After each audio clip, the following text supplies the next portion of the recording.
ნათესავებო მოყვასო მშვიდობა გქონდეთ.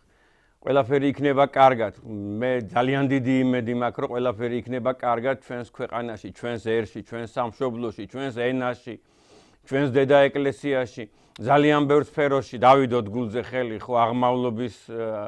და აღშენებლობის ეპოქაა, ძალიან ბევრ სფეროში. ეს არის მაგალითისათვის იგივე აი კულტურული კოლექტივები, იგივე მაგალითისათვის სასწავლო ღონისძიებები და ასე შემდეგ ძალიან აქტუალურია ეხლა მაგალითისათვის სამრევლო სკოლები საქართველოში აქტუალურია მაგალითისათვის ესეთი ღონისძიებები, სადაც მიდის ეროვნული შემეცნების გაზრდა და აღზრდა. მე ამას ვხედავ, ნუ თუ მარტო მე ვხედავ ამას და ჩვენ ვალდებულები ვართ, რომ იმედი გქონდეს, უფრო მეტად გავისარჯოთ. მთავარია, რომ ჩვენი ახალი თაობა, ჩვენი ახალგაზრდები გამრავლდნენ, გაბევრდნენ, ჯანმრთელად იყვნენ, განათლდნენ და არაფერია დაკარგული და ჩვენი მისია არის ორჯერ მეტი, სამჯერ მეტი შრომა, რომ აი ამ ახალგაზრდებს უფრო მეტი ეროვნული მივცეთ, უფრო მეტი შთაგონება მივცეთ, რომ საოცარი განსაკუთრებული ერის შვილები არიან, განსაკუთრებული ენის შვილები არიან, განსაკუთრებული ისტორიის შვილები არიან. მე ესე ვიტყოდი, დასაბამისეულია ჩვენი ისტორია, დასაბამისეულია ჩვენი ენა, დასაბამისეულია ჩვენი სამშობლოს ადგილმდებარეობა, არსად არ წავსულვართ და ასე შემდეგ, ასე შემდეგ. ეხლა აი დღევანდელი დღე და დღევანდელი გადაცემა ზუსტად ამაზე მინდოდა მიმეძღვნა, რომ აუცილებლად წარმოსაწევია ძალიან ბევრ სფეროში ეროვნული საკითხი, ძალიან ბევრ სფეროში ეროვნული საკითხი და პარალელისთვის გავაკეთებ ძალიან ბევრი ქვეყანა, რომ ვერ პოულობს საშუალებას, ისტორიას, ასე შემდეგ. ჰაერიდან იწოვენ, ჰაერიდან იღებენ რაღაცას და ესე ქმნიან ეროვნულ პროპაგანდას, ეროვნულ შეგნებას, ეროვნულ სიამაყეს და ასე შემდეგ და ჩვენ კიდე ამდენი გვაქვს. იცით, ეხლა ძალიან სამწუხარო ნოტა გამახსენდა, რომ მოვდიოდი თქვენთან და ამასაც აი ამ სფეროს დავუკავშირებ, რომ რაოდენ წარმოსაწევია ამ ერთ რაღაც კონკრეტულ სფეროში ქართული. მოგეხსენებათ, ტრაგედია დაგვემართა მთელ ერს, მთელ ქვეყანას, სულ ცოტა ხნის წინ, გასული ერთი თვის წინ, სამურზაყანოში, გალის რაიონში ოჯახი სახლკარი დაიწვა, სადაც 5 მცირეწლოვანი ანგელოზი გოგონა გაფრინდა. მე ღრმად მწამს და ჩვენ ღრმად გვწამს და ჩვენი ცხოვრების მთავარი არსიც ეგ არის, რომ არ არსებობს სიკვდილი, არსებობს გარდაცვალება და ეს ბავშვები თვით ანგელოზებმა აიტაცეს ტკივილის გარეშე ცაში და მაცხოვართან არიან, როგორც ანგელოზები და მათი სული, მათი უკვდავი სული იქ არის, უეჭველი. და შემდგომ აი ამ დღეების შემდგომ მოგეხსენებათ, ჩვენმა სახელმწიფომ გამოაცხადა გლოვის დღე და ზუსტად ამ დღეს მე მომიწია, მე მგზავრა მანქანით და მოგეხსენებათ, როდესაც ადამიანები მანქანაში სხედან, ძალაუნებურად ისმენენ რადიოს, მეტადრე თუ ისინი მარტონი არიან გრძელ გზაზე საქართველოში და საქართველოს პირველ არხზე, საზოგადოებრივ არხზე, უმნიშვნელოვანეს არხზე იყო მხოლოდ და მხოლოდ საინფორმაციო გადაცემები და დანარჩენი იყო სამგლოვიარო მუსიკა. და რა თქმა უნდა, ეს იყო მაღალი დონის მუსიკა, კლასიკური მუსიკა, ისეთი, ესეთი, რა მგონი კი არა, ორჯერ მინიმუმ იყო ნაწყვეტი მოცარტის რექვიემიდან და გამოუგნებელია, რომ იქ მთელი დღე, აი ამ დღეს, მართლაც სამწუხარო დღეს, გლოვის დღეს, არ იქნა გაშვებული არც ერთხელ ზაქარია ფალიაშვილის დაისი. მე ნუ თუ სუბიექტური ვარ, ნუ თუ არაობიექტური ვარ და ნუ თუ მტყუანი ვარ იმაში, რომ ვთვლი და იმედი მაქვს, რომ ძალიან ბევრი ჩვენთაგანი, რომ ეს არის დედამიწაზე, რაც კი ოდესმე ამ ჟანრის, ანუ სამგლოვიარო კლასიკური მუსიკა შექმნილა, ეს არის ყველაზე სევდიანი, ყველაზე ნიშანდობლივი. არსებობს ასევე ჰანგები, ხო, ქართული ჰანგები, არაქართული, ეს არის ყველაზე ქართული ჰანგები და ასე შემდეგ. ნახეთ რის თქმა მინდა, აი უკვე რომ ამ პარალელზე გადავიდეთ, რომ 1971 წელს ზაფხულში, აგვისტოში მგონია, ხო, აი აგვისტოს შუაში, ახლა შეიძლება ზუსტი თარიღი ვერ გითხრათ, იყო 100 წლის იუბილე ზაქარია ფალიაშვილისა და იუნესკომ, არა საქართველომ და არა საბჭოთა კავშირმა, არამედ იუნესკომ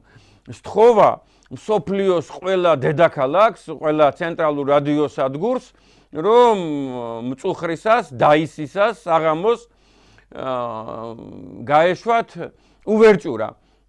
ზაქარია ფალიაშვილის ოპერისა დაისი. და ყველა ქვეყანაში საღამოს 8 საათზე სიტყვაზე 180 ქვეყანაში, ხო, მით უმეტეს სადაც იუნესკოს წარმომადგენლობა აქვს და ცივილიზებული საზოგადოება ცხოვრობს, იქნა დაკრული ეს საოცარი მუსიკა. ზოგ ქვეყანაში, რომელსაც რამდენიმე საათობრივი სარტყელი აქვს, ესე განფენილია ჰორიზონტალურად, ორჯერ, სამჯერ მოხდა მაგალითად, როცა ერთგან 8 საათი იყო და მეორეგან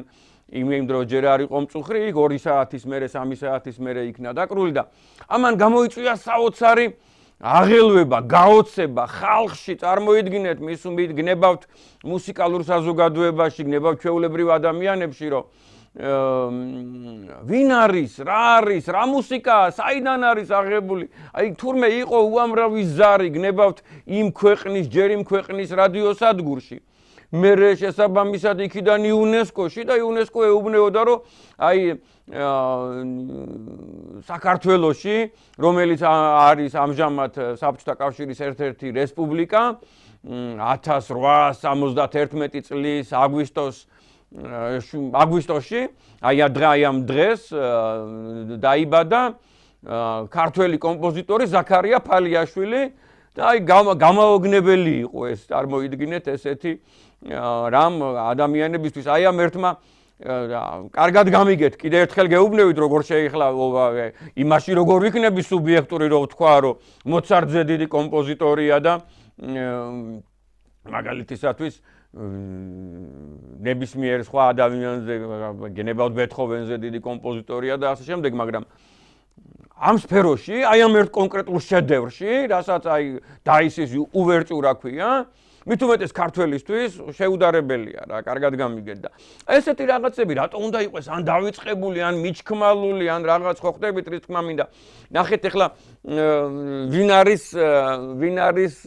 ყველამ ძალიან კარგად ვიცით ზაქარია ფალიაშვილი ვინ არის ქართველი ერისთვის და მსოფლიოსათვის, კაცობრიობისათვის, თუნდაც აი ამ მუსიკისა და ოპერის ავტორი და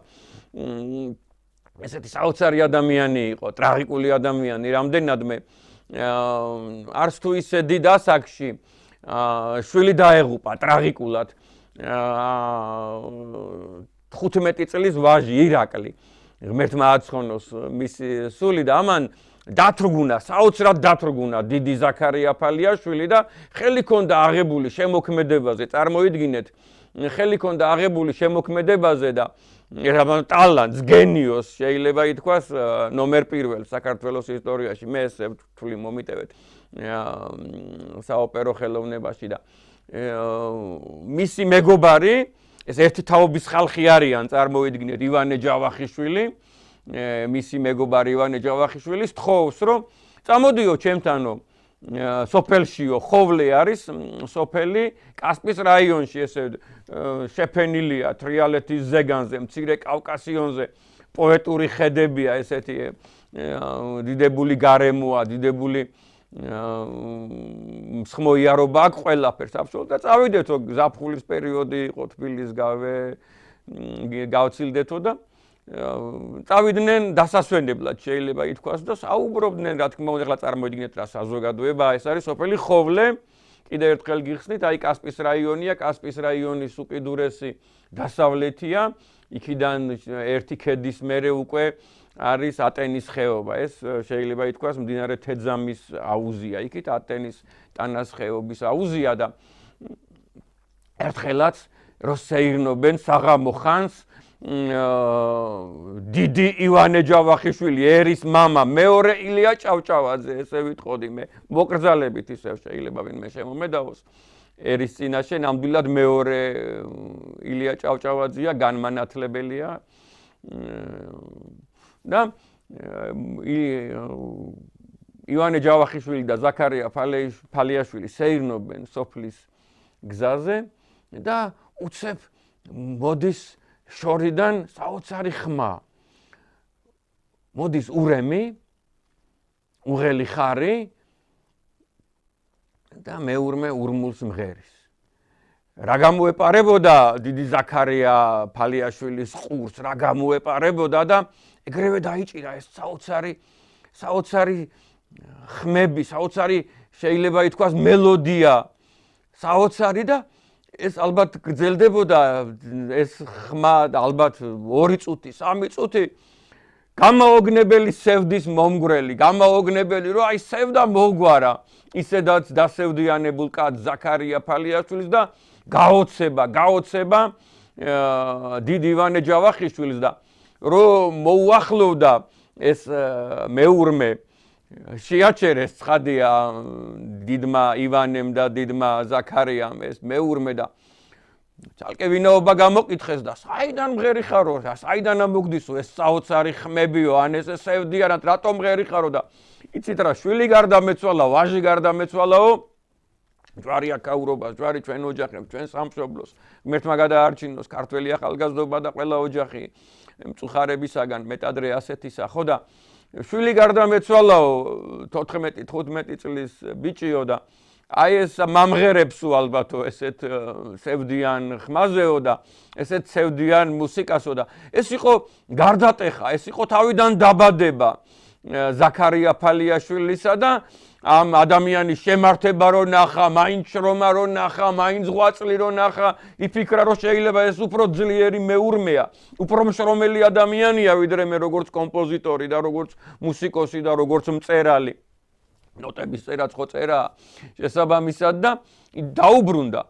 დაუბრუნდა და შეგვიქმნა ჩვენ ქართველებს უკვდავი ოპერები და ეს მსოფლიოშია გასატანი და ეხლა რადგან ეს ჩამოვაგდე ეს საუბარი წარმოიდგინეთ ეხლა რა საზოგადოება დიდი ივანე ჯავახიშვილი აღმშენებელი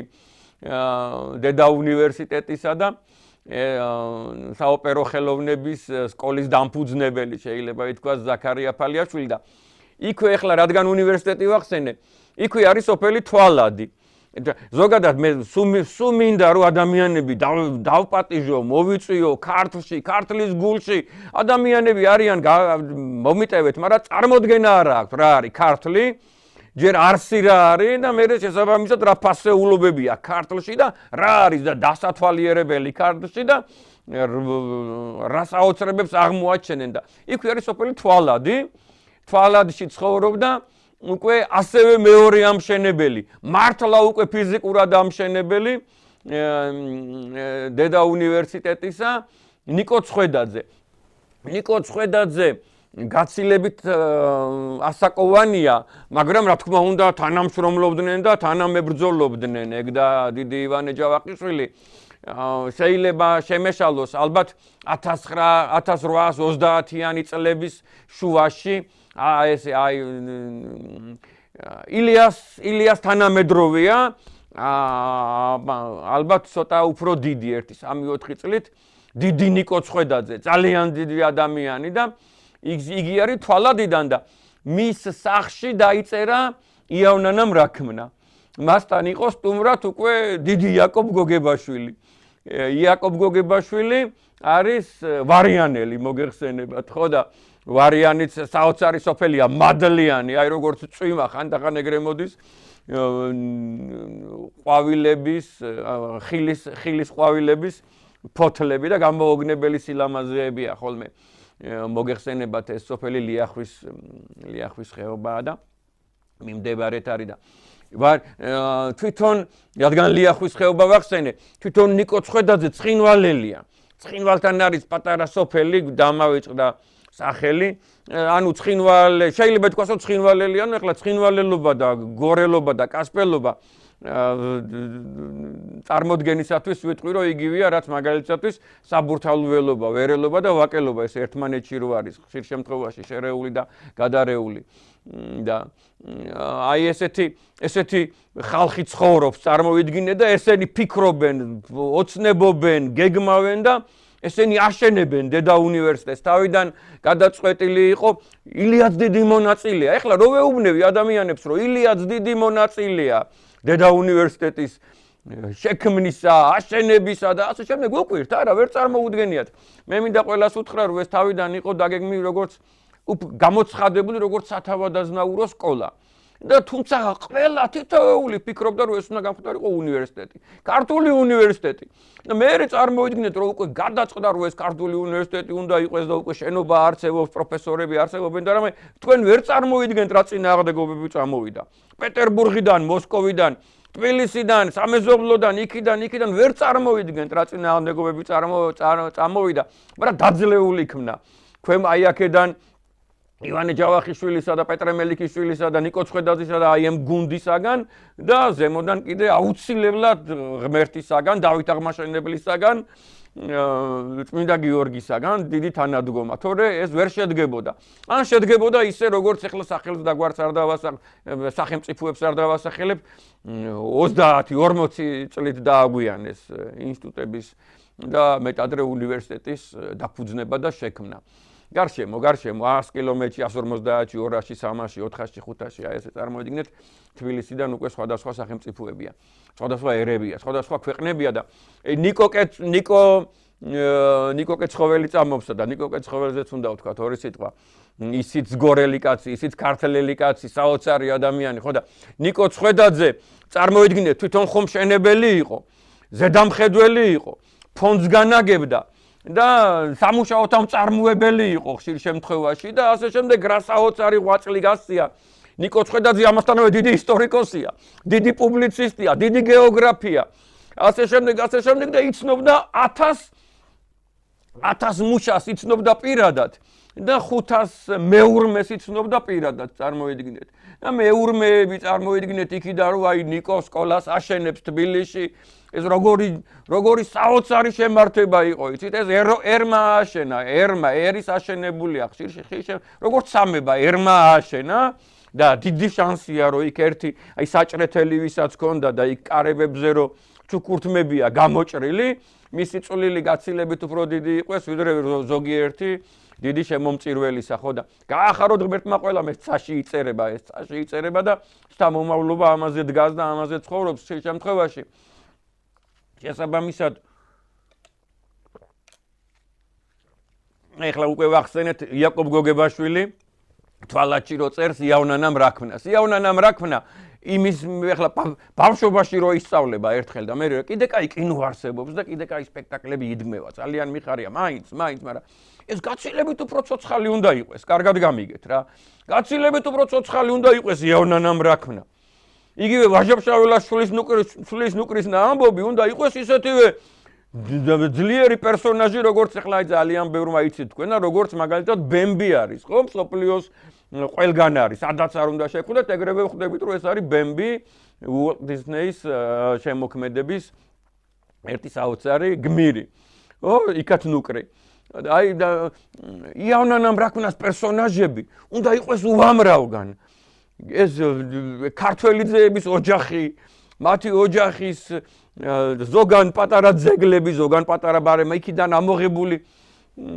პატარ-პატარა აბზაცები უნდა კედელზე ეწეროს სკოლების უკან და ასე შემდეგ საბავშვო ბაღებთან ასე შემდეგ რატო არ არის ის კი არა სირცხვილი ყველას აბსოლუტურად აი სირცხვილი ყველას 1915 წლიდან დღემდე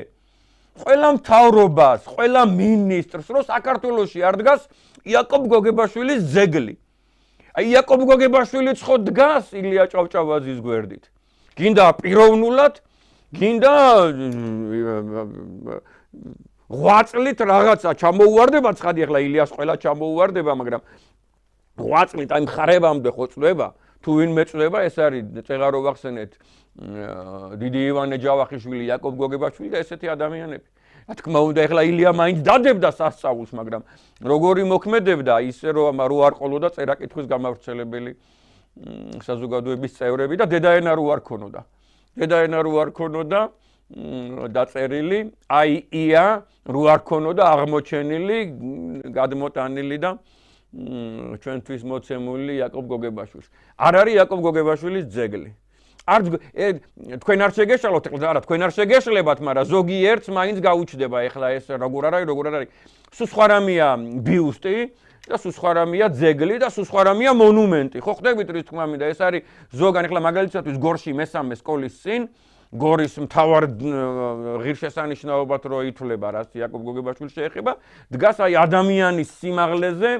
ადამიანის სიმაღლეზე უფრო დაბლა, საშუალო სიმაღლის ადამიანი რომ მივა ზემოდან რო დახყურებს, შეიძლება ითქვას, ისეთი სიმაღლის კვარცხლბეკი, მიღრეცილი, მოღრეცილი, ატკეჭილი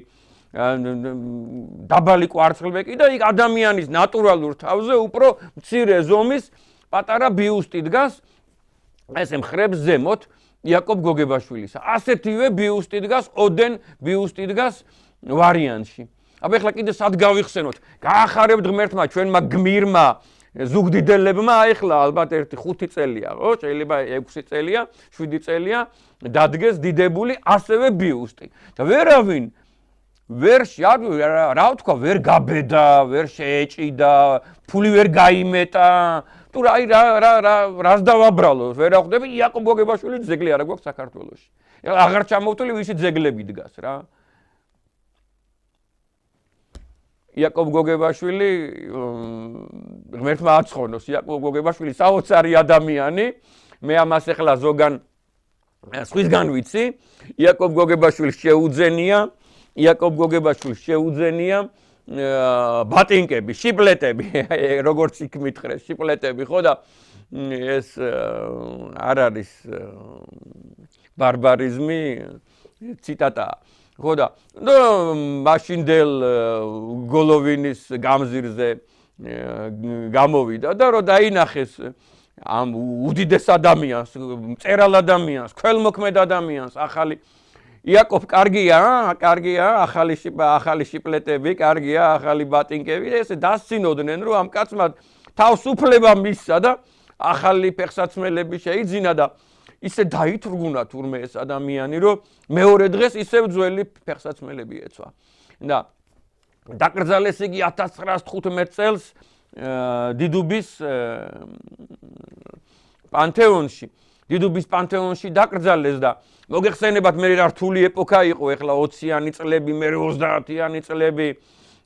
სისხლი და ცხედრები, წინააღმდეგობები, ასე შემდეგ და იქ ძალიან ბევრი საფლავი, ზოგი გაიძარცვა, ზოგს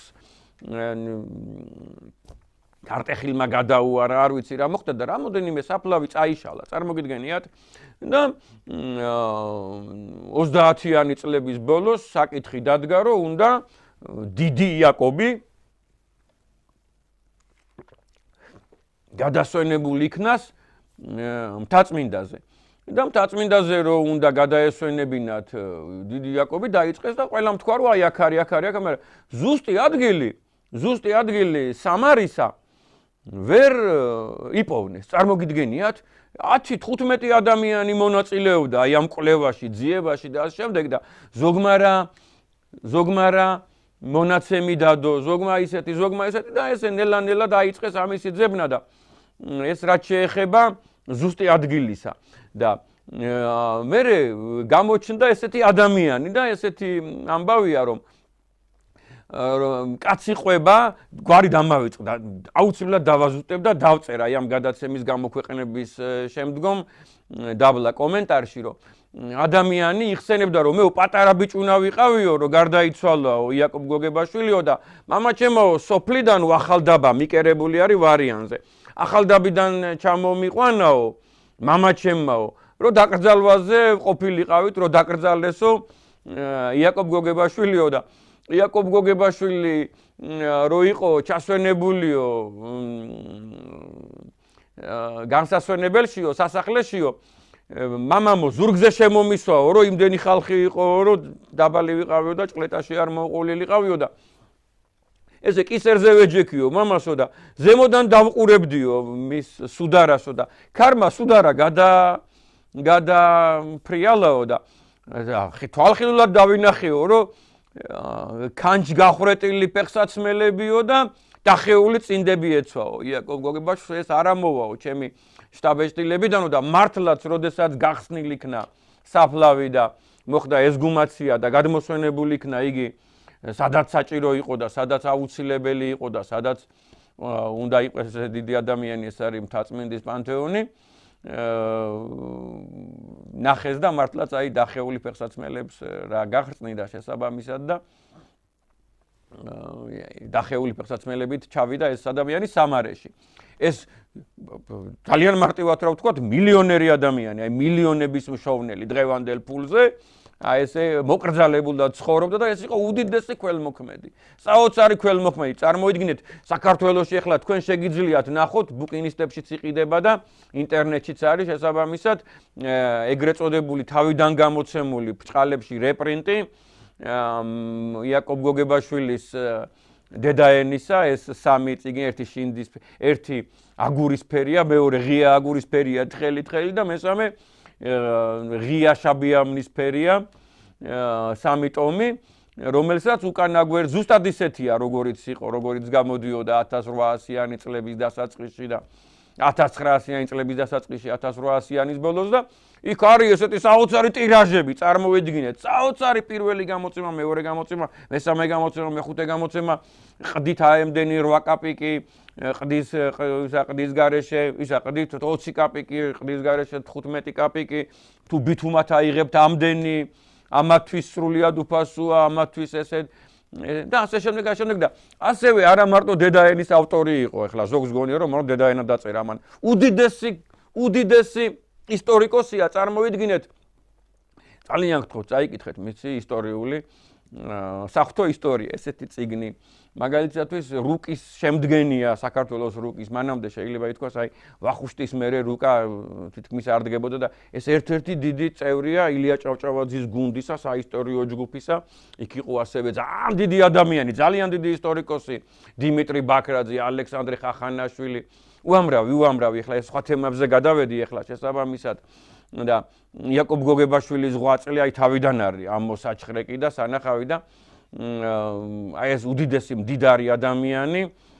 აი ესე მოკრძალებულად ცხოვრობდა, გამოუგნებელია. მე სულ იმაზე ვფიქრობ, სად არის გამქრალი ეს უდიდესი ქველმოქმედება ქართველი ერისა, ქართველი ქვეყნისა და შემდეგ აი ატენის ხეობაში როდესაც ისინი აფუძნებდნენ სკოლას წერა-კითხვის გამავრცელებელ საზოგადოებაზე მაქვს საუბარი, ორბელიანმა ქალბატონმა სახელი დამავეწყდა, გადამქართულდა, უანგაროდ აჩუქა სასახლე. ორბელიანების სასახლე დიდი ატენის ეზოში, მოგეხსენებათ რა გვარი იყო ეს, მთელ ატენის ხეობას ფლობდნენ, ნახევარზვრებს ეგენი ფლობდნენ და მთელ ესეთ ნაგებობებს, დღევანდელ ენაზე რო ვთქვათ, ბიზნესებს და ასე შემდეგ და აი უანგაროდ აჩუქეს. ესეთი საოცარი ანგარება იყო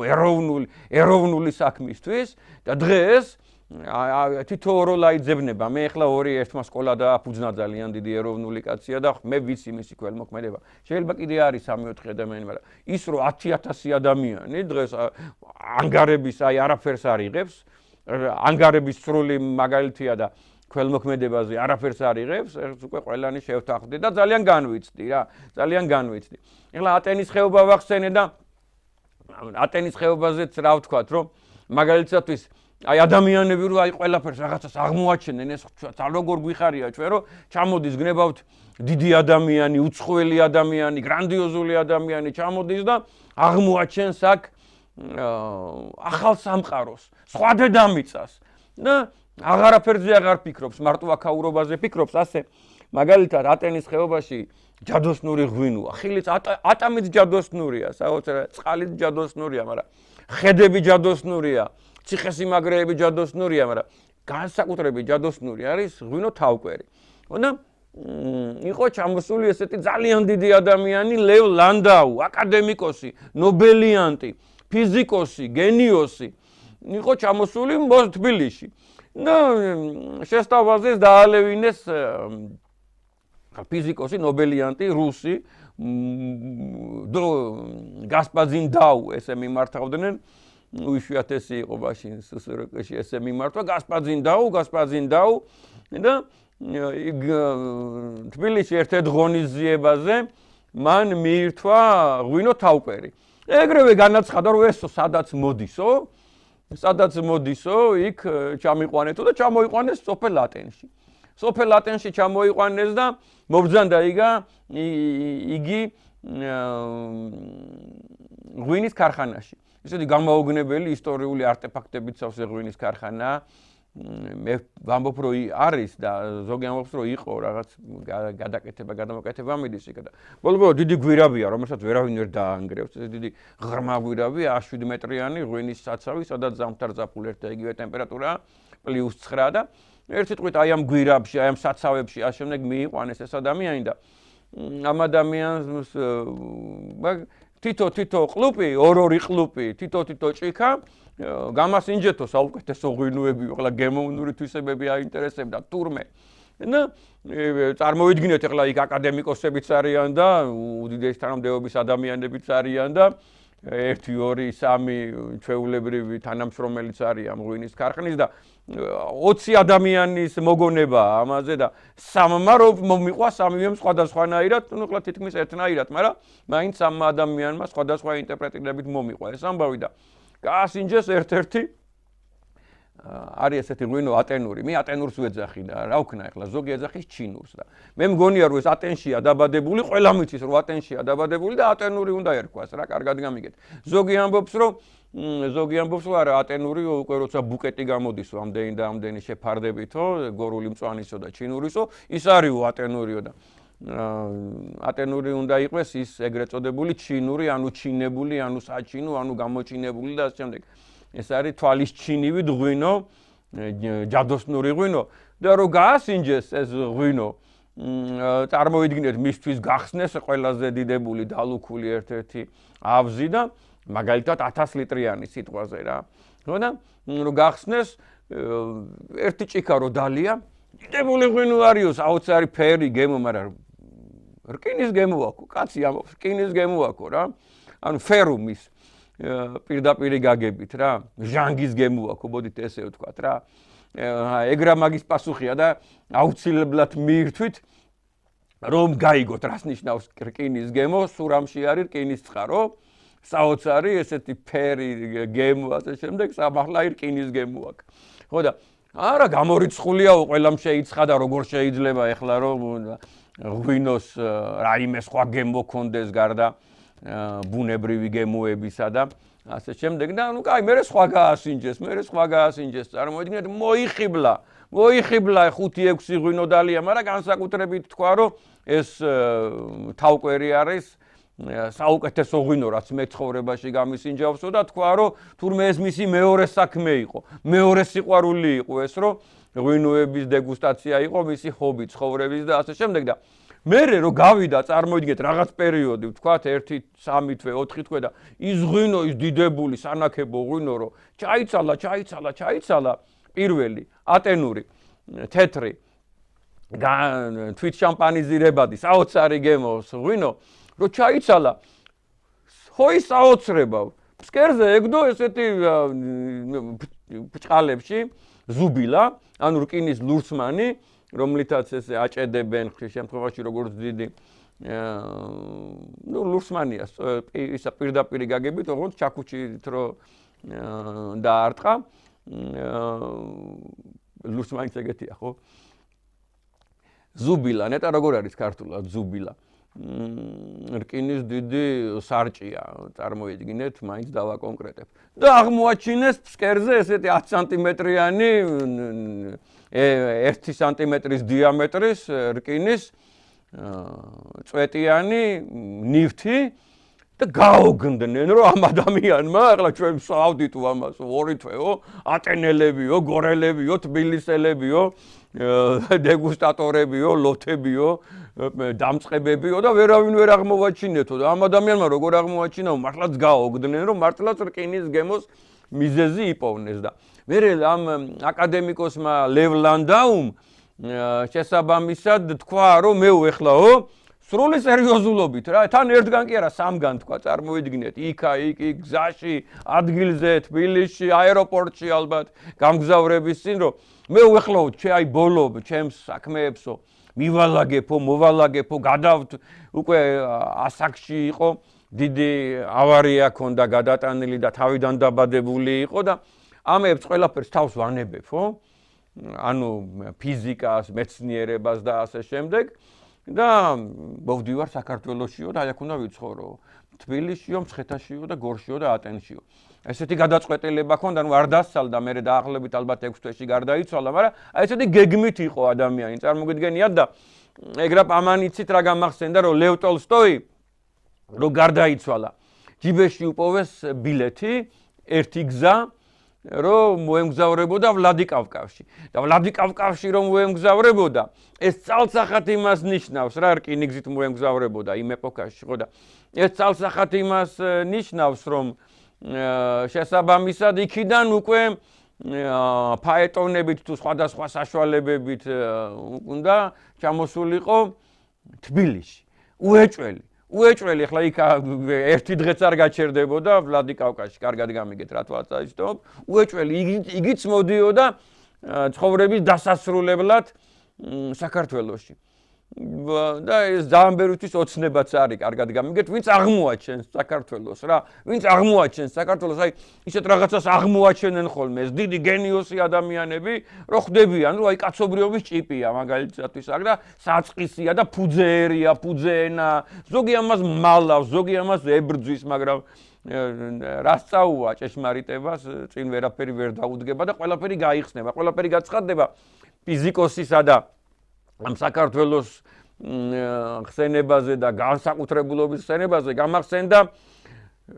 შეიძლება ითქვას სოფლიო ფიზიკის მამა ნილს ბორი იგი დგას დამერწმუნეთ ალბერტ აინშტაინის დონეზე არის ესეთი ბორის პოსტულატები რომელიც ფიზიკაც არის და ფილოსოფიაც არის და საოცარი ღვთისმეტყველებაა რა და საოცარი ბოდიში საოცარი ბუნების მეტყველებაა და სადაც ბუნების მეტყველება აი ღვთისმეტყველებაც არის რამდენადმე კარგად გამიგეთ ნებისმიერი ადამიანი ხდება რომ ეს ობიექტური ადამიანი ხდება და ამბობს რომ ეს სამყარო ღვთისმიერია და ეს ბუნებაა ღვთისმიერი და ეს ხმები ეს ფერები ეს ასე შემდეგ ამ ადამიანმა საოცარი რამე თქვა მანამდე სანამ აქ ჩამოვიდოდა ამ ბორის პოსტულატების ჩამოყალიბებამდე რომ გამორიცხულიაო რომ ბუნების ზეცის სამყაროს მოძრაობებსო მოაზროვნე გონიერი არსება არ მართავდესო ნუ პირდაპირ ღმერთი არ მართავდესო გამორიცხულიაო ეს დავიწყოთ მაგალითისთვის დედამიწის ბრუნვიდან და მის გარშემო მზის ბრუნვიდან და მერე უკვე მზის სისტემის საოცარი ბრუნვიდან და მერე უკვე ჩვენი galaktikis ბრუნვიდან და მერე galaktikების ენრაოდენობიდან მაშინ უკვე ხილული იყო ეს ადამიანი 1800-იანი წლების 1880-იან 1885, 88, 90 ესია დაახლოებით დაბადებული და გარდაიცვალა ბრეჟნევის ეპოქა იყო, აქ რო იყო ჩამოსული, ელეფთერ ანდრონიკაშვილმა ჩამოიყვანა. იგი თბილისში, საქართველოში ხო და გარდაიცვალა 60-იანი წლების ბოლოს, მოდით ესე ვთქვათ რა. დავადგენ ამასაც, მოდით აი ორიენტირად ავიღოთ 1969 70, აი ესე ვთქვათ, ნილს ბორი, დანიელი, კოპენგაგენელი გენიოსი. ალბერტ აინშტაინი ამბობს, რომ ყველაზე დიდი გონება არის, ამასთან რომ საუბრობო, ეს არის ჩემთვის ყველაზე დიდი სკოლა, სწავლა და შემეცნებაო, როცა მე ვესაუბრებიო ნილს ბორსო. ხო და ნილს ბორმა თქვა, რომ ეს სამყარო, ეს მოძრაობა ღმერთისგან მოდის, მორწმუნე კაცი იყო, წარმოიდგინეთ, ახლა რა თქმა უნდა, ჩვენთვის დედა ეკლესია და მართლმადიდებლური სწავლება, დოგმატიკონი, სულ სხვა განზომილება და ეს არის ჭეშმარიტება, მაგრამ კიდევ ერთხელ გეუბნებით, ღმერთის არსებობა, ღმერთის რწმენა ძალიან დიდი რამეა, უდიდესი რამეა, კარგად გამიგეთ და მეტადრე ვისაც იესო უყვარს და ვისაც იესო უყვარს, ძალაუნებურად ჩვენს გვიყვარს და მათაც უყვარვართ. ესე მგონია. შესაბამისად, ეს ადამიანი გარემოებამ, ღმერთმა, ბედმა, შემთხვევით ხო არაფერი არ ხდება, თბილისშიც ჩამოიყვანა. იყო ძალიან დიდი ადამიანი, ქართველი ფიზიკოსი ელეფთერ ანდრონიკაშვილი, აი მოგეხსენებათ, რომ ეს არის 60-იანი წლების ქართული ერთ-ერთი მამა ფიზიკური სკოლის მამა, როგორც მაგალითისათვის მათემატიკური სკოლის მამა არის ნიკო მუსხელიშვილი და ფიზიოლოგიური სკოლის მამა არის ივანე ბერიტაშვილი. აი ესეთი ერთ-ერთი მამა არის ქართული ბუნებისმეტყველებისა, ფიზიკისა, ელეფთერ ანდრონიკაშვილი და მისი მოწვევით, მისი თხოვნით ჩამობრძანდა ნილს ბორი საქართველოში. წარმოიდგინეთ და როგორ დახვდა ბედნიერი ქართველიერი, მეტადრე აკადემიური ნაწილი, დედა უნივერსიტეტი, მეცნიერებათა აკადემია, ფიზიკის ინსტიტუტი, საქართველოს მთავრობა, წარმოიდგინეთ, რამხელა სიხარულია, რამხელა, ხო და ეს ადამიანი ატარებს ლექციას დედა უნივერსიტეტში. მისი დაფაზე დაწერილი რაღაც ხელმოწერა და ფორმულა დღესაც ხელუხლებელია და ეს არტეფაქტად ნივთად არის დატოვებული დედა უნივერსიტეტში მისი სახელობის აუდიტორია, ხო და ასევე ლექცია ჩაატარა მან ფიზიკის ინსტიტუტში, წარმოიდგენიათ და მერე ცხადია ეხლა მცხეთაში ყავდათ, სვეტიცხოველში ყავდათ, ჯვრის მონასტერში ბრძანდებოდა, მუზეუმებში იყო, ყველანაირი პატივისცეს ამ ადამიანს და ყველანაირად შეეცადნენ, რომ გაცნობილიყო საქართველოს და ერთ-ერთი მარშრუტი იყო შუამთის მონასტერი. და შუამთის მონასტერში ეს ადამიანი წირვაზე შევიდა, წარმოგიდგენიათ, წირვა მიმდინარეობდა,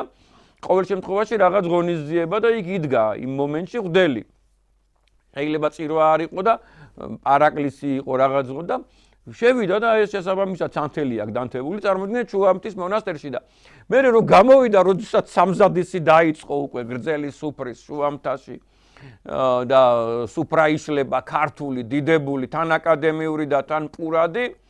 თქვა რომ აი ბუნებაში გავისეინებო მარტო, დავათვალიერებო, დავისვენებო, მოხიბლული შთაბეჭდილებებით და ასე შემდეგ და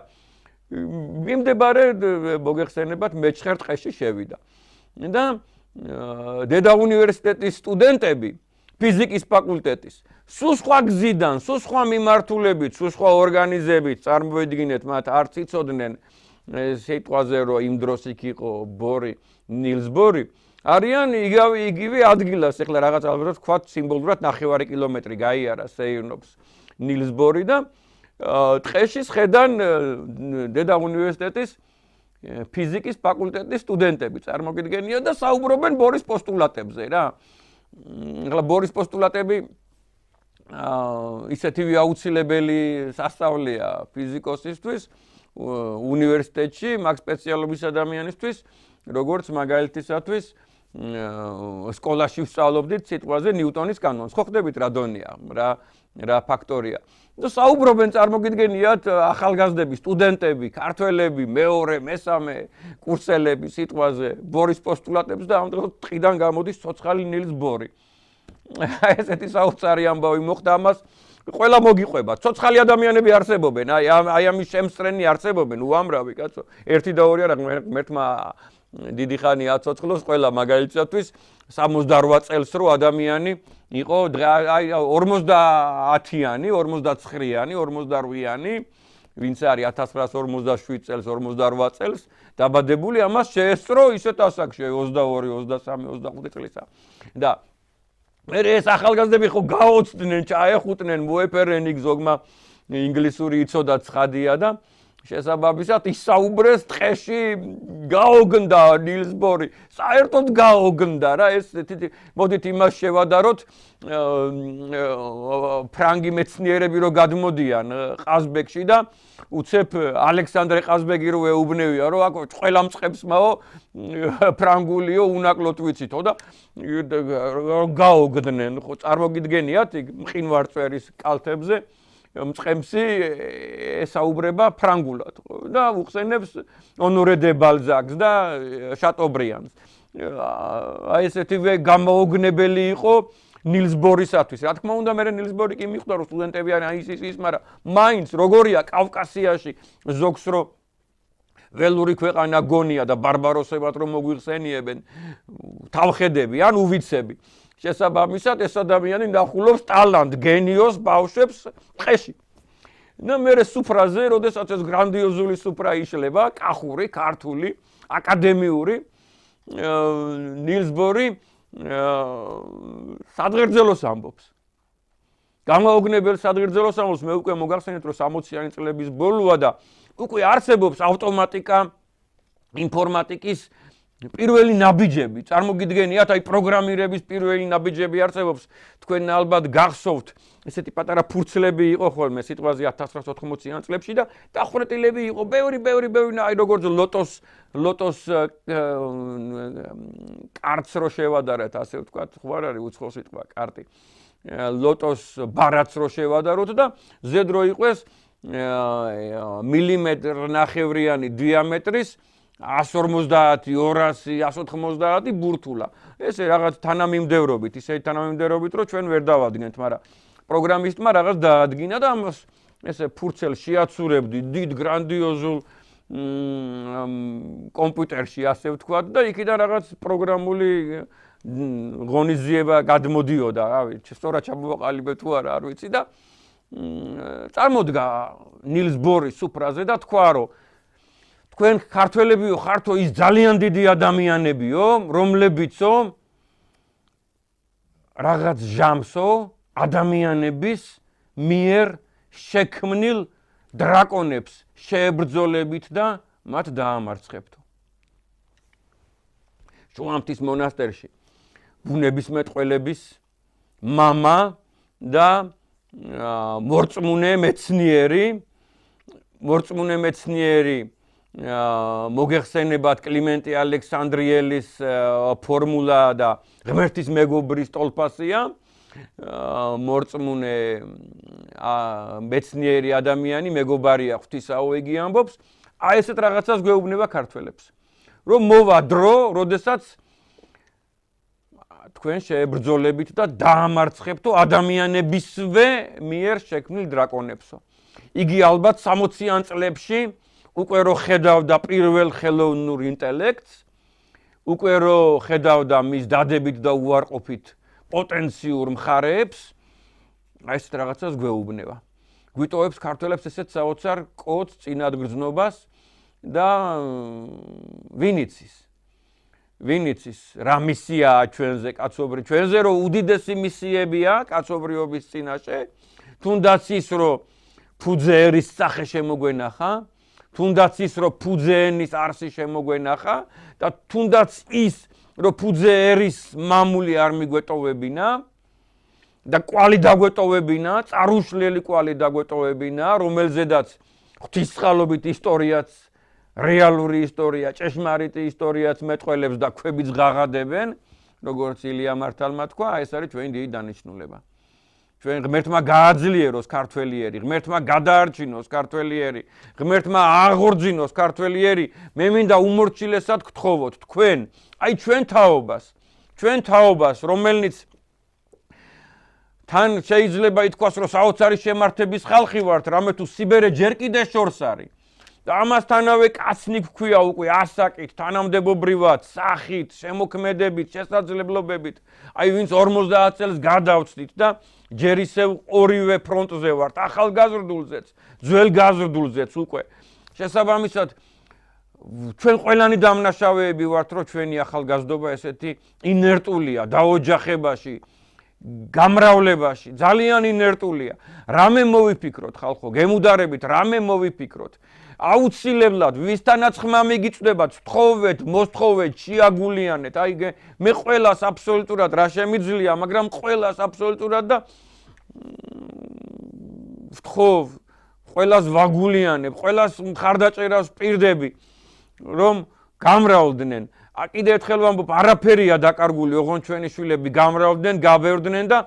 წამოსაწევია წინ ყოველივე ქართული. გადასარჩენია ყოველივე ქართული. ჩვენ არაფერი არ გვაკლია, ძალიან ბევრი ადამიანი უმიზეზოდ წუწუნებს დღეს, აი 21 საუკუნის 20-იანი წლების შუაში ძალიან უსამართლო წუწუნებს. თავზე საყრელად აქვთ უამრავი საშუალება, ეს არის სატრანსპორტო საშუალება, ეს არის საზრდელი, ეს არის სამედიცინო, ეს არის ტექნიკური, ეს არის ადამიანური, ყველანაირი საშუალება აქვთ და ეშინიათ, ცოლის მოყვანის ეშინიათ ჩვენ შვილებს, გათხოვების ეშინიათ ჩვენ შვილებს, გამრავლების ეშინიათ ჩვენ შვილებს. ეს ჩვენი დანაშაულია, რატომღაც ესეთი რამე დავაშავეთ რა. რატომღაც ესეთი შვილები გავზარდეთ რა. ძალიან გთხოვთ, დავიწყოთ ახლიდან, ხვალიდან, ზეგიდან ქართველი ერის გამრავლება.